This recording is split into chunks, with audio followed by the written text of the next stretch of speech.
Bonjour et bienvenue dans cette nouvelle vidéo consacrée à la correction du concours IFOR de voie B mathématiques 2025. Aujourd'hui, on se propose de corriger l'exercice 7, qui est un exercice à mon sens plutôt abordable.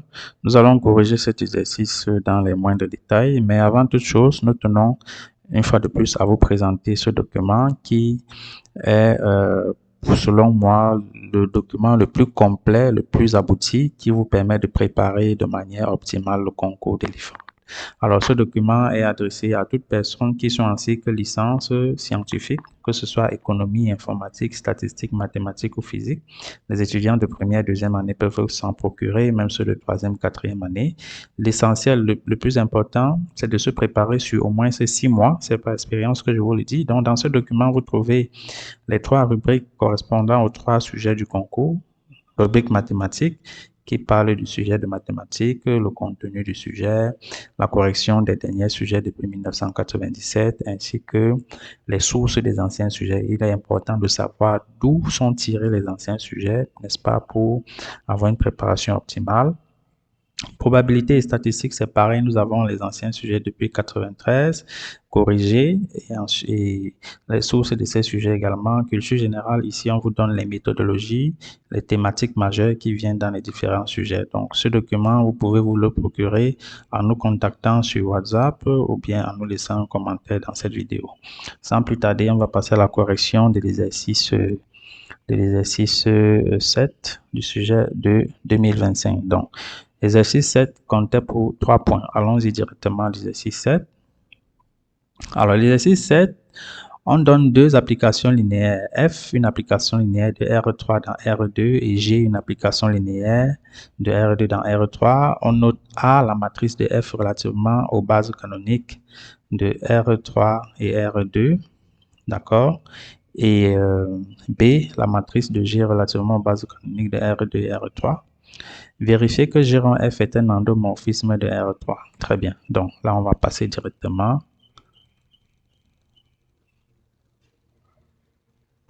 à la résolution.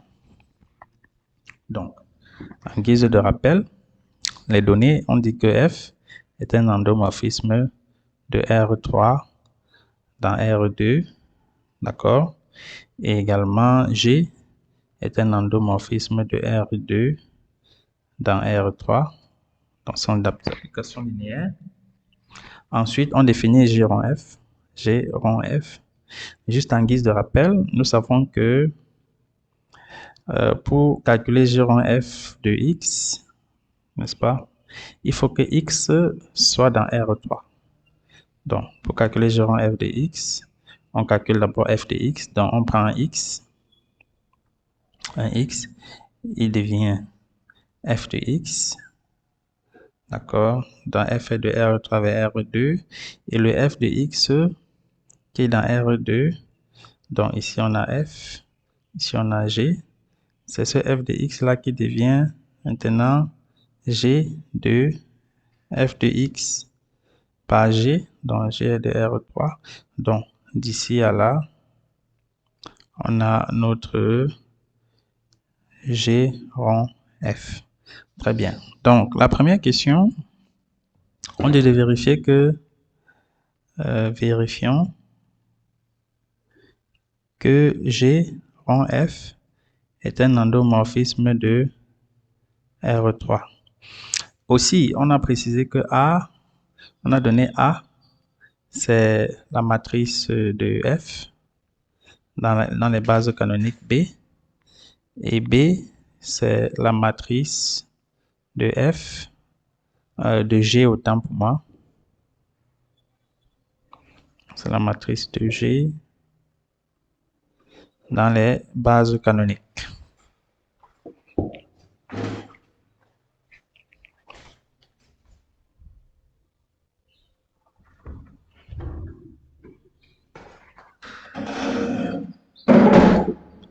Très bien. Et il faut noter ici que F, la matrice A, c'est-à-dire la matrice de F, puisque F est une matrice de R2, de R3 dans R2, ça veut dire que A est une matrice à valeur réelle de dimension 3 fois 2. D'accord? Alors que B est une matrice de dimension 2 fois 3 à valeur réelle. Très bien. Donc, pour vérifier que G rond F est un endomorphisme de R, ici, on peut conclure directement en disant que G rond F est une application linéaire comme composé d'application linéaire, mais ici, on se rend bien compte que G rond F est bien défini. Si on veut démontrer littéralement, on va prendre X et Y, deux vecteurs de R3, et lambda, un scalaire réel. On va donc calculer G rond F de X plus lambda Y, c'est égal à G de F de X plus lambda Y. Très bien. Or, F est une application linéaire, donc ça va faire G de F de X plus lambda F de Y. Donc, ça c'est évident. Ça va donc donner G de F de X plus lambda G de F de Y.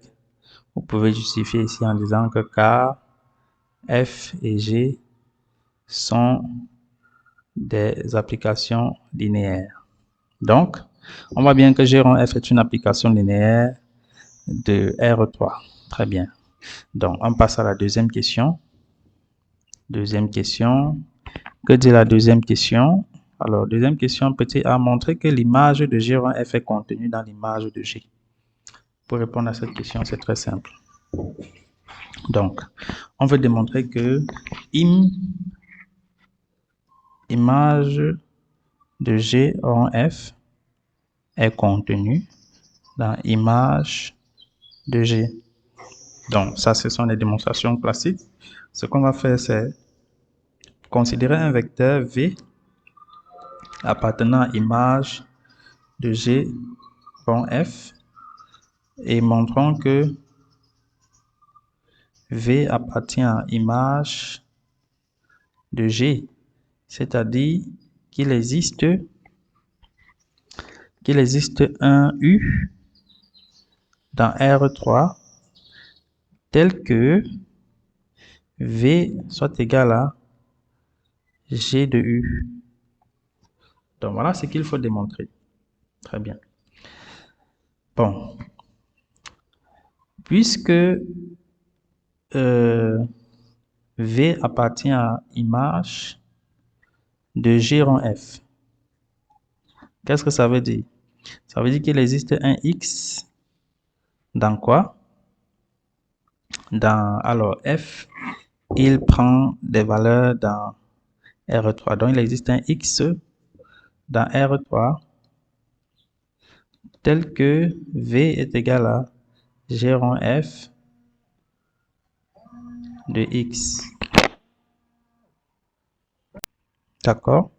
Ça veut dire qu'il existe un X dans R3 tel que V est égal à G de F de X. Donc, on va donc dire quoi? On va dire considérons U égale à F de X. D'accord? On a bien G de U égale à V. Donc, on a trouvé un U dans R3 tel que G de U soit égal à V. Ce qui veut donc dire que V appartient donc à l'image de G. Conclusion, image de G rond F est contenue dans l'image de G. C'est ce qu'il fallait démontrer à ce niveau. D'accord? Ça, c'est la question petit a.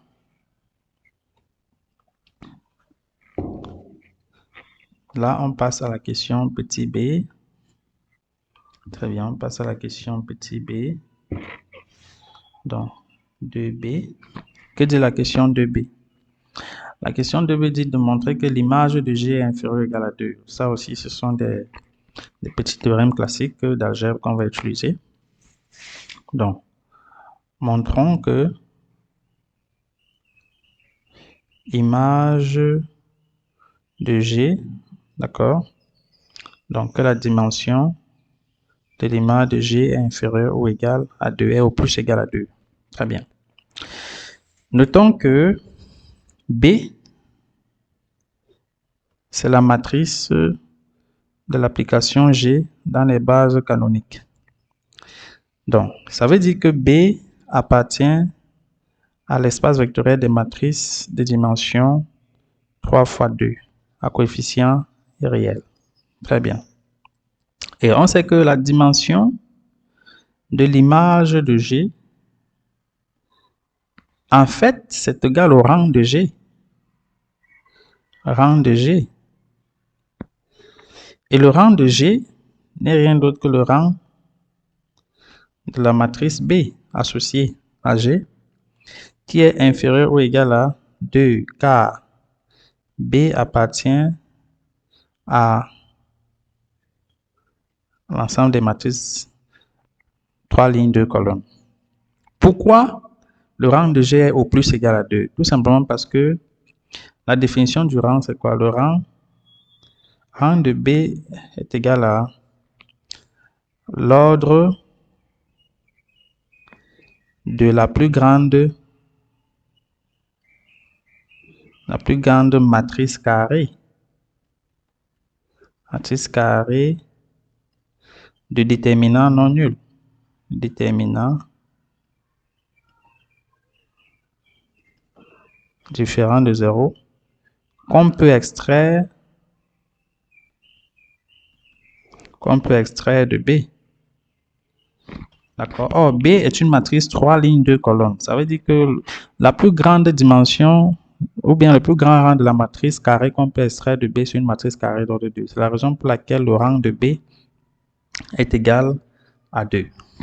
Est au plus égal à 2. Très bien. Donc, c'est tout pour la question de B. Là, on passe à la question 2C.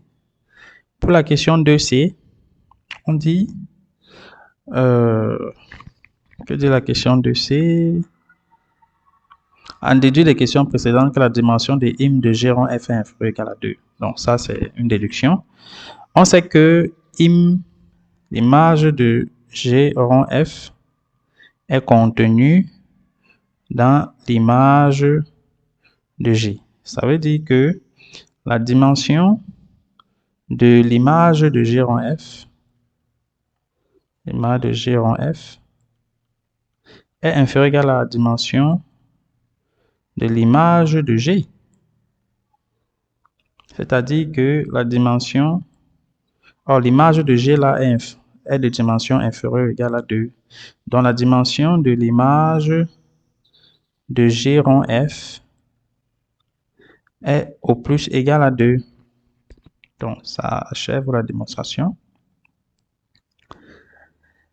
Petit d conclut que G rond F n'est ni surjective ni injective. Ça aussi, ce n'est pas très compliqué. Question 2D.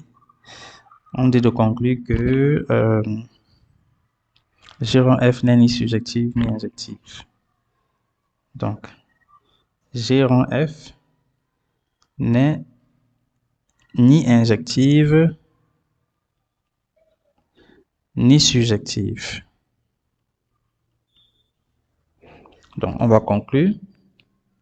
Pour conclure, rappelons que G rond F est une application de R3 vers R3. D'accord? Donc, G rond F est une application de R3 vers R3. D'accord? G rond F est une application linéaire de R3 vers R3. Or, la dimension de l'image de G rond F est inférieur ou égal à 2, qui est strictement plus petit que 3. Donc, qu'est-ce que ça veut dire? Ça veut dire que l'image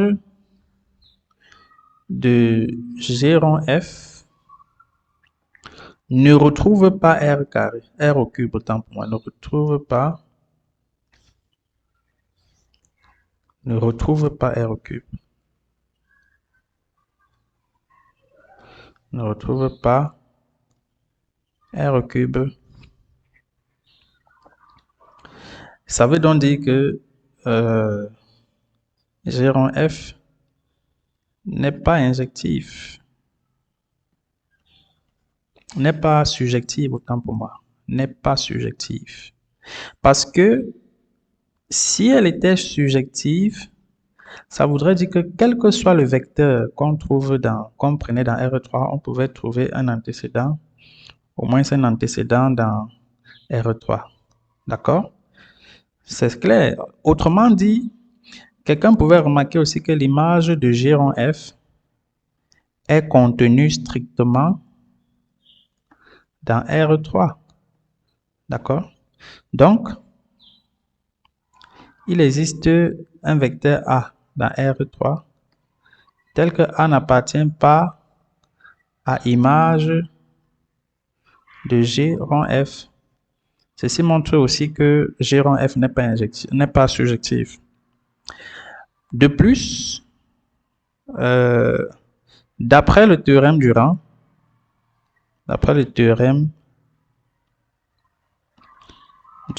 qu'est-ce qu'on a? On a dimension de K de G rond F plus dimension de... Non, plus le rang, on va dire ça comme ça. Plus le rang de G rond F doit normalement être égal à la dimension de R3, c'est-à-dire 3. Ceci veut dire quoi? Ceci veut dire tout simplement que la dimension du noyau de K de G rond F est égale à quoi? Est égale à 3 moins le rang de G rond F. Or, le rang de G rond F est au plus égal à 2. Le rang de G rond F est au plus égal à 2. Ça veut dire que cette quantité-ci est supérieure ou égale à 1. C'est au moins égal à 1. D'accord? Ceci veut dire quoi? Ceci veut dire que dimension de K de G rond F est donc supérieure ou égale à 1. Donc, K de G rond F ne sera jamais égal au vecteur nul de R3. D'accord? D'où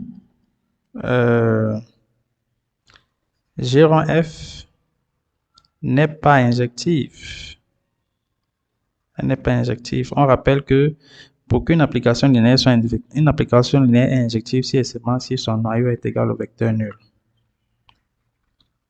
Est égal au singleton vecteur nul.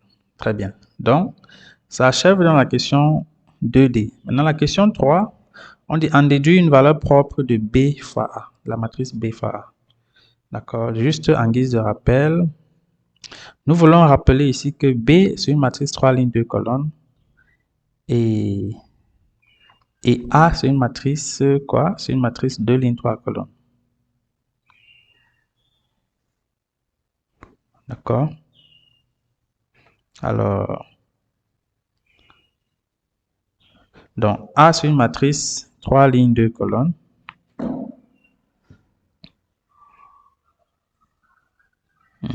Qu'est-ce que j'ai dit? Oui, 3 lignes 2 colonnes, oui. Et alors, est-ce que je me trompe? Alors, si on veut avoir la matrice de A, est-ce que ce n'est pas plutôt 2 lignes 3 colonnes? Donc, A, c'est une matrice 2 lignes 3 colonnes parce que, alors, si on prend B, la base canonique de R3 et B', la base canonique de R2, alors, on aura F de E1, F de E2, F de E3. Donc, c'est plutôt 2 lignes, 3 colonnes. D'accord. A, c'est 2 lignes, 3 colonnes. et B, c'est une matrice 3 lignes, 2 colonnes. Bon, je vais vous expliquer pourquoi. D'accord. Avant de répondre à la question, il est important de savoir ça. Donc, on est à la question 3. On sait que F est une application de R3 vers R2. Ça veut dire que si on prend B, la base canonique de R3 et B', la base canonique de R2. D'accord. Donc, supposons que B, c'est E1, E2, E3 et B', c'est F1, F2. Très bien. Donc, pour avoir la matrice de F, on va calculer F de E1, F de E2, F de E3, chacun en fonction de F1 et F2. Donc, F de E1 sera par exemple égal à, alors aussi, pour éviter de trop écrire, F de E1 sera par exemple égal à A1, F1 plus A2, F2. F de E2 sera égal à B1, F1 plus B2, F2. Et F de E3 sera égal à C1, F1 plus C2, F2.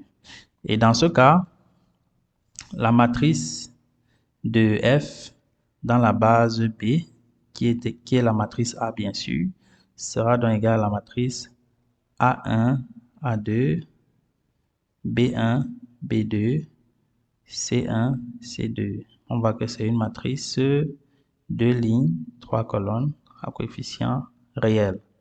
D'accord? Donc, parce que ici, on va mettre F de E1. Là, on va mettre F de E2.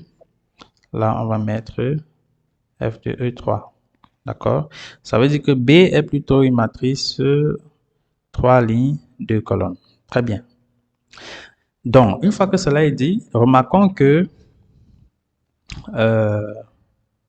si je veux calculer A fois B, la matrice A fois B, on va écrire AB, plus simplement. AB est une matrice 2 lignes, 2 colonnes. C'est une matrice carrée d'ordre 2. Par contre, BA est une matrice 3 lignes, 3 colonnes. D'accord? C'est une matrice carrée d'ordre 3. Très bien. Donc, c'est la petite précision que je voudrais faire avant de continuer. Donc, lorsqu'on veut calculer une valeur propre de BA, nous venons de voir que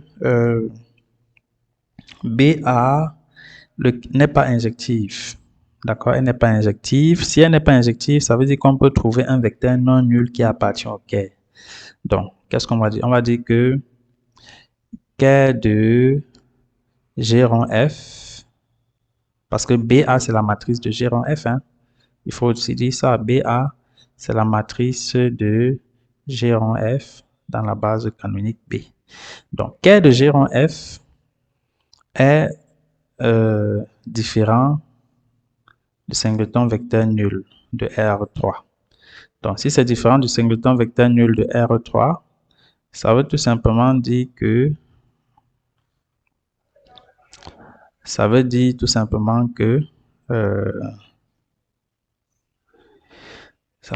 qu'il existe un vecteur A différent du vecteur nul de R3 tel que G rond F de A soit égal à 0. D'accord? Ça veut dire qu'il existe un A différent du vecteur nul de R3 tel que BA fois le vecteur petit a soit égal au vecteur nul. Ceci veut tout simplement dire que le vecteur nul ici c'est égal à 0 fois a. D'accord? Donc, 0 est une valeur propre de BA parce que on a un vecteur non nul qui est un vecteur propre associé à BA, qui est le vecteur petit a. Très bien. Donc, ça permet donc de répondre à la question 3. Maintenant, on pose a fois b égale à 0, 1, 1, 0. Très bien. Donc, il faut bien remarquer que a fois b est une matrice carrée d'ordre 2. Et dans la suite, on pose que a fois b, c'est 0, 1, 1, 0. Question 4. 4a. Montrer que b fois x est différent de 0. X, c'est un vecteur non nul. D'accord? Donc, on a considéré ici x est égal au vecteur xy différent du vecteur 0, 0. On dit de montrer que, montrons que b,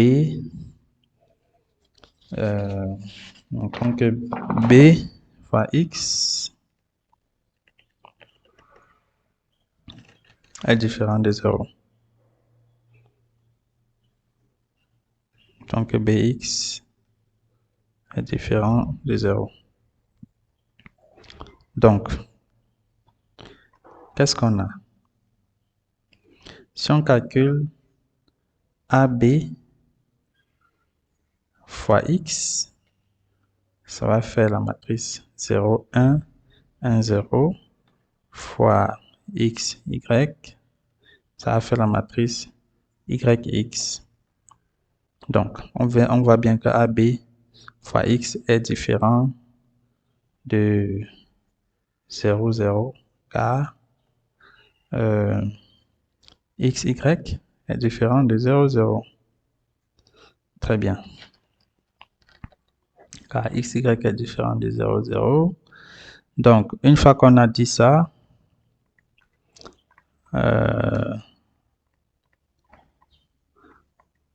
une fois qu'on a dit ça, comment on fait pour conclure que Bx est différent de 0? Nous savons que, on peut dire ici, que, on va écrire dans une autre couleur, ici, AB fois X est égal à A fois Bx, n'est-ce pas, qui est différent de 0, 0. Ceci veut tout simplement dire que Bx est un vecteur qui est différent de 0, 0, car A est différent de la matrice nulle, tout simplement. D'accord? Donc, OK. Maintenant, on passe à la question 4b. 4b. Que dit la question 4b? La question 4b dit de montrer que si lambda est valeur propre de a fois b, alors lambda est aussi valeur propre de b fois a. Donc, pour démontrer ça, on va dire, supposons que lambda est une valeur propre de a fois b. Donc, si lambda est une valeur propre de a fois b, ça veut dire quoi? Ça veut dire qu'il existe un vecteur u différent du vecteur nul de R3, tel que, donc de R2 en ce moment, de R2, tel que a fois b, u, appliqué à u, est égal à lambda u. D'accord? Si je multiplie membre en membre par la matrice B, j'aurai donc B fois ABU est égal à B fois lambda U. Ce qui va devenir BA, tout multiplié par le vecteur BU, est égal à lambda fois BU. Et on sait que le vecteur BU appartient à R3. D'accord? Donc, on a BA fois un vecteur W qui est égal à lambda W avec W qui est en fait le vecteur B fois U. D'où, ceci nous permet de conclure que lambda est valeur propre de BA. Donc, si lambda est valeur propre de AB, c'est aussi une valeur propre de BA. Et le vecteur propre associé,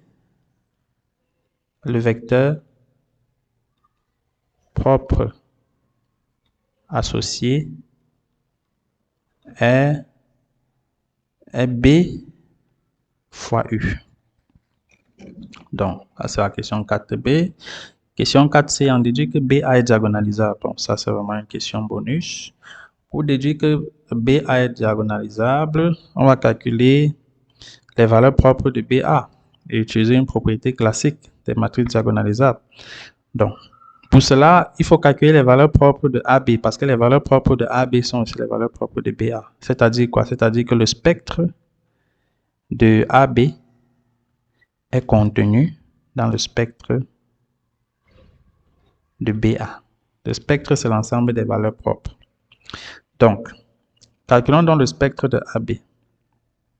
Pour cela, on va résoudre l'équation déterminant de AB moins lambda I2, bien sûr, égale à 0. Ça va donner quoi?